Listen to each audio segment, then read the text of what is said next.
Hey, I'm Scott, and I am an American in Bangkok. I wanted to go over something that I think a lot of people, at least in Thailand, are thinking about, and in various other countries, and that is why it's taking so long to get people vaccinated. Obviously, you're talking about a large number of people worldwide, but in Thailand, I think it's something like 70, 75 million people in total. And I think the number for the herd immunity is somewhere around 50 million. Now, what I've been asking is, why is it so slow? Why is this process so slow? Why did they not? You would think they would know as soon as it came out, hey, we got to get this. Now, I came across this article, and uh, there's an outcry over vaccine shortages everywhere here. And I can tell you that I did a video, I put up a video a couple of days ago. I'll put it up above in the video. And it was about when I went to go get my vaccine, my first shot, and I was speaking to a taxi driver, and he said, not only have they been slow, but they're also giving us inferior uh, inferior brands. He wanted to know, why is it they're not giving us Moderna, Pfizer, Johnson and Johnson. He didn't understand it. So I came across this article, and it says the government has come under fire over its failure to procure sufficient COVID-19 vaccines as the number of new cases continues to soar, with more than 6,000 cases and 61 fatalities confirmed on Friday. The CCSA, the Center for COVID-19 Situation Administration, said that the number of new cases is expected to rise further next week. Things are getting worse, they're not getting better. Okay, that's what's going on here. Right now they're using Synovac and AstraZeneca. Synovac has been criticized, but let me go on here. Boon Wanasin, chairman of the Tonbury Healthcare Group, on Friday said the government's purchase of Moderna and Pfizer vaccines was slow because it did not sign contracts with manufacturers. During a Channel 3 interview, Dr. Boone said he wondered why other Asian countries such as the Philippines, Indonesia, Malaysia, and Singapore had already procured these types of vaccines, but Thailand did not have a single dose. Dr. Boone said he contacted people he knew at both Moderna and Pfizer who told him that Thailand did not have any contracts signed to purchase the vaccines.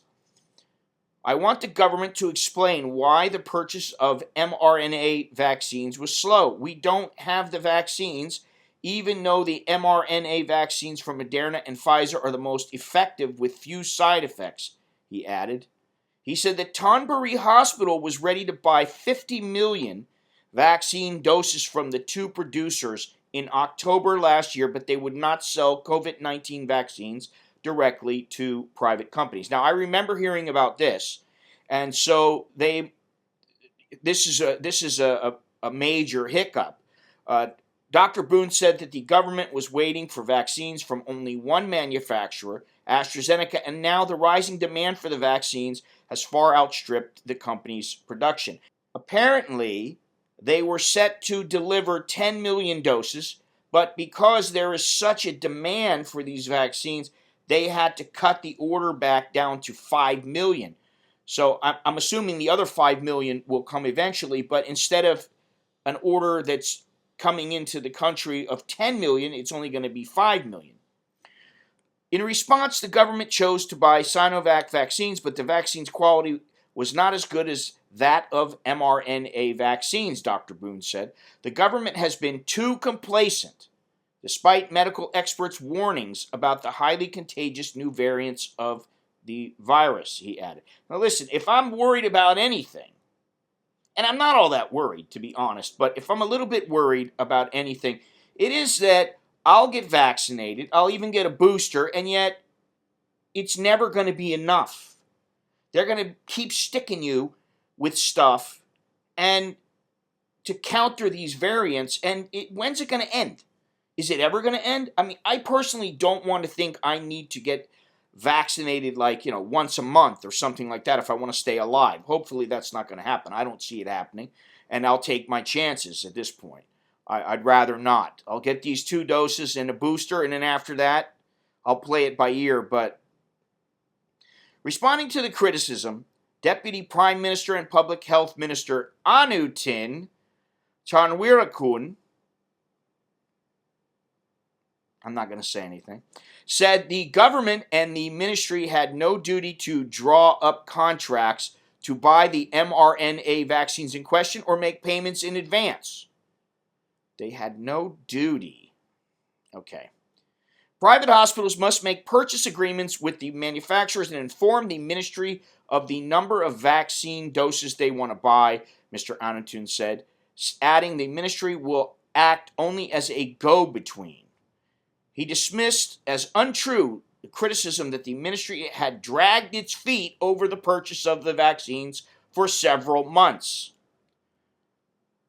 To me, I'm just guessing, but I'm going to say he can dismiss it and call it untrue, but I'm just going to take a wild guess and say that criticism is probably warranted. Just my guess. Personally, I want vaccines from all manufacturers to arrive in Thailand as quickly as possible, Mr. Anutin said. Regarding the progress in the purchase of Pfizer vaccines, he said a purchase must follow proper procedures and the term of the agreement must be studied carefully. Vaccines from Pfizer and Moderna are expected to arrive in the 4th quarter, he added. Yes, October, November. However, there's no guarantee, and they want to be paid up front. So they're taking your money for the vaccines, and basically they're using that to know how many orders they're going to need, so that they don't order too much. And I do understand because there's a shelf life on these things. However, maybe a 50% down payment would be a little better. I don't know. And then when you're going to get your second before you get your second shot, you pay for that too. I don't know. I'm just saying. General Natapon Nakpanik, head of the CCSA's Operations Center, said the number of infections is expected to continue to rise next week due to the activities and movement of the general public. Asked if the government could manage if daily new cases reach 10,000, General Natapon said the preparations have already been made to increase the number of beds for patients. Patients with less serious symptoms may be allowed to self-quarantine at home, though a system must be in place to take care of these patients at home first. I've already heard of a couple of people who have died because they were waiting for beds, which that's a shame. And I also heard of the father who, because his daughter died, I don't know if it's directly from the virus or it complicated things and she ended up passing away because of it, but he ended up committing suicide. This is, I think he was 93 years old, or 83. Excuse me. With collaboration between the government, the private sector, and communities, the crisis is expected to be brought under control, he said, adding that 10 million vaccine doses will arrive this month. I'm just going to say something here. I always say that I really have very little faith in governments. And when it comes to somebody just saying, oh, this crisis is expected to be brought under control. I don't want to hear all these promises. All I want to see is that it's done. Just do it. Get it done. So far, it's happening very slowly. I still, to this day, don't understand why they don't have enough vaccines to be vaccinating people 24/7. You get more people vaccinated as quickly as possible, and then we don't have these rising numbers. Now, comparatively speaking, the number of deaths compared to, say, traffic accidents and the flu are relatively small, which is another issue. There will be no need for more restrictions because we do not want to increase the burden on the people, he said before a CCSA meeting. Okay, well, I understand that. Again, I do understand, well, hey, we don't want to make things worse for people, but how about you make things better?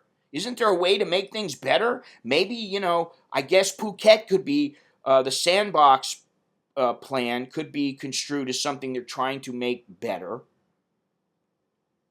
They're trying to help the people down there in Phuket, I guess. I think that just from a layman's perspective, it would seem that they could have done some things differently. You got people who are vaccinated coming in, and you're worried that the vaccinated people are going to give the Thais in the area the virus, so you're testing all of them just to be safe, when the truth is that many people are still not vaccinated. Okay, in Phuket, they're saying something like 74% are vaccinated. I think that's what they're really saying, is 74% of who we targeted needs to be vaccinated. I've been reading that in several different places. I've read that in several different places, and I believe that's probably the case. Then what happens when these people who are vaccinated go out and then they are, let's say they traveled somewhere to Bangkok, to Chiang Mai, to Pattaya, wherever they go. And all these Thais have yet to be vaccinated. Only something like 5% have been fully vaccinated. What's going to happen then? I just don't see the logic. It doesn't seem like there is a correlation, and it just seems that the logic is, it's haphazard. That's my word.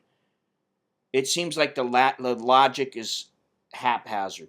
The CCSA was in close contact with the Public Health Ministry on how to best handle the rapid spread of the disease.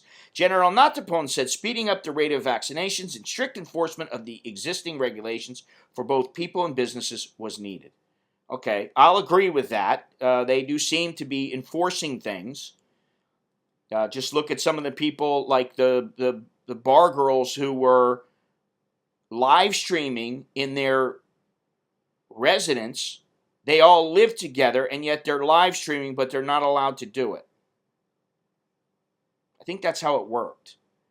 And the police hauled them in. Now, the daily number of fatalities rose to a new record high on 3 consecutive days, from 53 reported on Wednesday, 57 on Thursday, and 61 on Friday.